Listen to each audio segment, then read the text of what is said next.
incursionar en el emprendimiento más ambicioso sobre la creación de un complejo de diversiones para nuestro país? Pues como dije, empecé a estudiar el rubro de los parques de atracciones.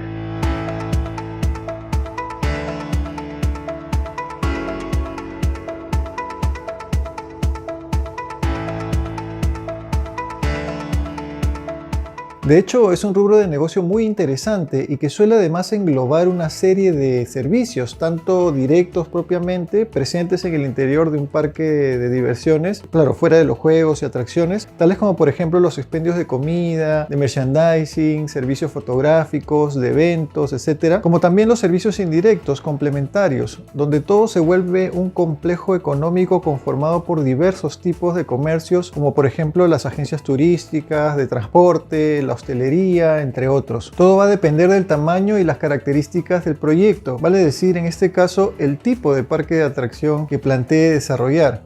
Es así que quiero compartirles sobre los diferentes tipos de parques de diversiones que existen y sus posibilidades de desarrollo considerando diversos factores para su implementación. La RAE define a los parques temáticos como los recintos recreativos o didácticos organizados alrededor de un asunto y todos los aspectos de él, y define a los parques de atracciones como los lugares estables donde se reúnen diferentes instalaciones recreativas y otros entretenimientos.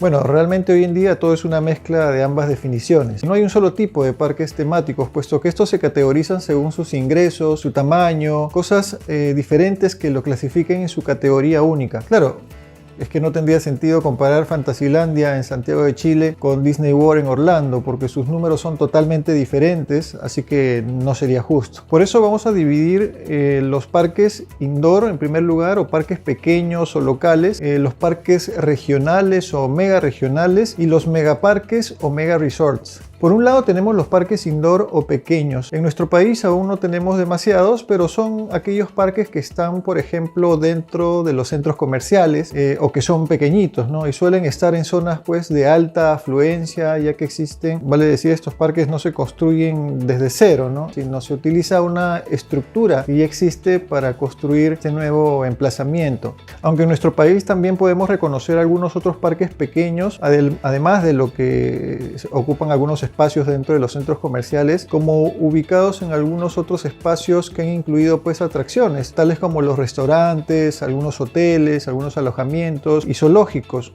y algunos pocos parques pequeños independientes a los que se le conoce como recreos también, ¿no? Y su radio de atracción de visitantes es local. Vale decir, atraen un público del distrito y aledaños, aunque en países como el nuestro, donde no hay mucha oferta, pueden ampliar este radio de influencia, siendo además una oferta de diversión principalmente dirigida pues a los niños. Después están los parques regionales y mega regionales, en la medida que son parques que no tienen una competencia dentro de un área. Vale decir que no habría ningún parque de su categoría que se encuentre en sus alrededores. En tal caso podríamos diferenciar los parques regionales como aquellos que tienen la capacidad de pronto de atraer visitantes sobrepasando los límites distritales, abarcando de pronto grandes zonas de influencia como pueden ser pues varios distritos o incluso una provincia entera, mientras que si hablamos de los parques mega regionales tendrían la capacidad pues de atraer visitantes en un radio mucho mayor, como puede ser desde una o varias provincias incluso hasta todo un país, y dependiendo de su desarrollo y de su temática incluso pueden atraer también visitantes extranjeros.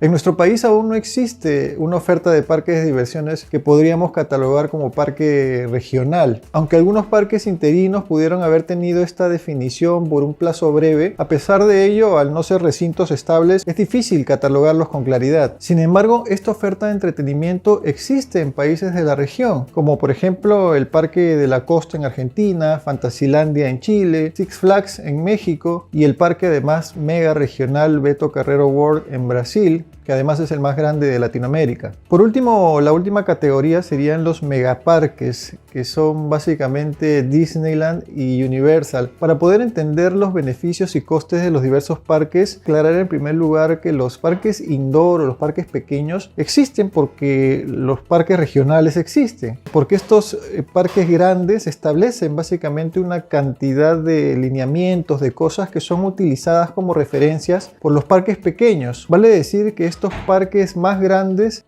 van estableciendo de una manera u otra cómo van a funcionar o cómo funcionan los modelos de diseño, de financiación, de construcción de casi prácticamente todos los parques del mundo. Bueno, con este dato preliminar vamos a analizar en detalle los diferentes tipos de parques que existen en función a su categoría. En primer lugar, sobre los parques indoor o parques más pequeños, estos son los que en realidad dan más beneficios en función a su inversión general, pues por lo menos en cuanto al retorno, que es más rápido, ¿no? Y claro, las ganancias se dan en proporción al tamaño de la inversión finalmente. La ubicación estratégica y otros factores además a tener en cuenta son importantes para este tipo de parques. Estos suelen tener un área de entre más o menos 1000 metros cuadrados y 3 hectáreas de expansión, y normalmente se construyen sobre establecimientos que ya existen, lo que evitaría pues uno de los gastos más importantes y más difíciles de hacer, como lo es la adquisición de los terrenos para construir un parque, por lo que el gasto en general se reduce bastante en comparación con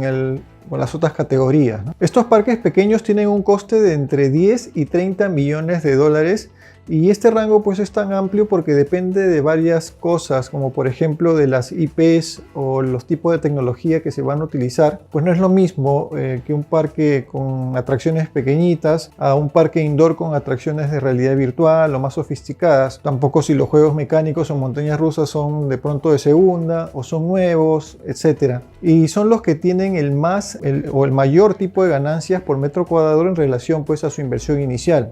Así que llenan todo el espacio que tienen con muchísima oferta para que la gente prácticamente no se aburra y se vaya, ¿no? Por lo que estos parques de pronto generarían más o menos entre 3 y 10 millones de dólares al año de ganancias. Por su parte, los parques regionales y mega regionales son súper interesantes porque tienen una expansión muy similar a los parques de Universal o Disney, por ejemplo, y aunque sus ingresos no tienen comparación con los de estos mega resorts, conlleva a otros beneficios muy superiores que los parques pequeños, tanto para sus inversores como para las comunidades o el país, dependiendo de la categoría que sea, con claros ejemplos además en América Latina. Estos parques regionales suelen expandirse entre 20 a 40 hectáreas más o menos, y justamente uno de los retos más grandes para su desarrollo radica en la dificultad de conseguir el terreno, debido a que hoy en día no es nada fácil conseguir pues terrenos así de grandes, vacíos, cerca de un núcleo urbano o con buenas conexiones, etc. Y mientras más cosas tenga, más costoso va a ser, por lo que amerita una gran inversión inicial para su desarrollo. Sin embargo, en lugares donde la industria está creciendo, en países donde se cuenta con espacios libres aún, pues costaría muy poco conseguir el terreno en comparación a empezar a construir un proyecto como por ejemplo en Estados Unidos, ¿no? Donde hay muchísimos parques regionales y nos damos cuenta pues que ninguno ha sido construido después de los años 80, por ejemplo. Y esto es porque el precio del suelo pues es extremadamente caro. Es así que para construir un parque regional o mega regional habría que invertir una cantidad promedio de entre 200 y 500 millones de dólares. Tienen una media además de ingresos de entre más o menos unos 100 y 500 millones de dólares anuales, por lo que tienen una ganancia promedio,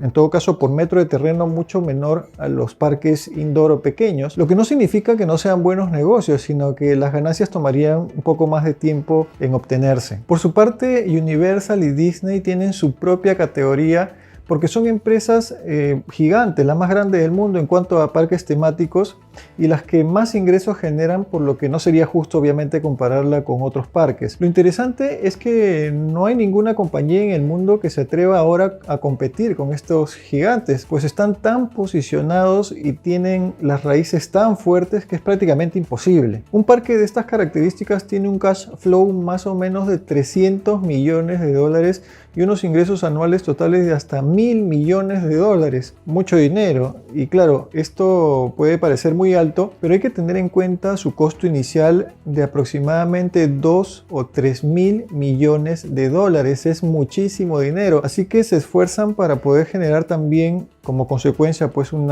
retorno importante. Estos gigantes de los parques saben quiénes son, saben qué ofrecen y saben lo que tienen que hacer.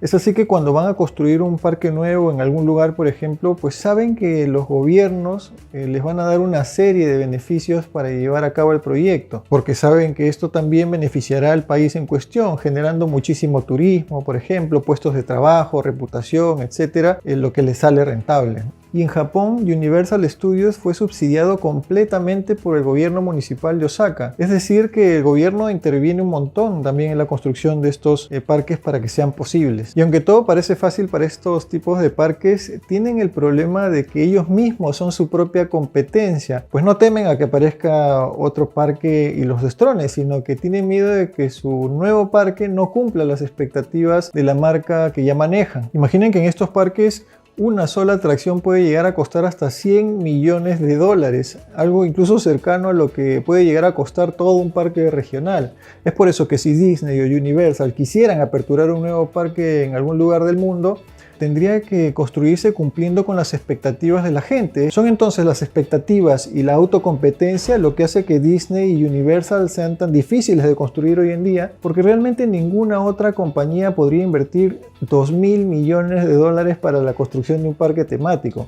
Resulta que lo más curioso de todo esto es que los megaparques representan nada más que el 4% del total de los parques en el mundo, pero sin embargo estos parques generan el 60% de los ingresos, es decir, el 60% de los ingresos de la industria de los parques temáticos se van únicamente a Disney y a Universal. Luego están los parques regionales, que son aproximadamente el 10%, y estos parques generan aproximadamente el 25% de los ingresos, pero los parques pequeños, los indoor, son el 85% de todos los parques que existen en el mundo y generan únicamente el 15% de los ingresos totales en la industria. Entonces, con estos datos que les he contado, podemos entender un poco más sobre cómo funciona el mundo económico de los parques temáticos, desde los más pequeños hasta los más grandes. Teniendo en cuenta esto, si bien ante los ojos de un inversor probablemente los parques pequeños, donde el retorno va a ser más rápido, sería pues una alternativa más atractiva, sin embargo, otros factores como la atracción de turismo, por ejemplo, la reputación, la contribución con el desarrollo económico, el posicionamiento regional, y por supuesto la obtención de mucho mayores ganancias en el mediano plazo, pues pueden ser factores determinantes al momento de decidir optar por el desarrollo de los parques más grandes, por ejemplo. ¿Sería momento de impulsar un megaproyecto así en nuestro Perú? ¿Creen ustedes que un inversionista nacional o extranjero estuviera interesado? Los leo en los comentarios. Y no se olviden de seguir apoyando y compartiendo respecto de esta iniciativa Perú Mundo Mágico y de enterarse además de todas las novedades que seguiremos compartiendo con ustedes.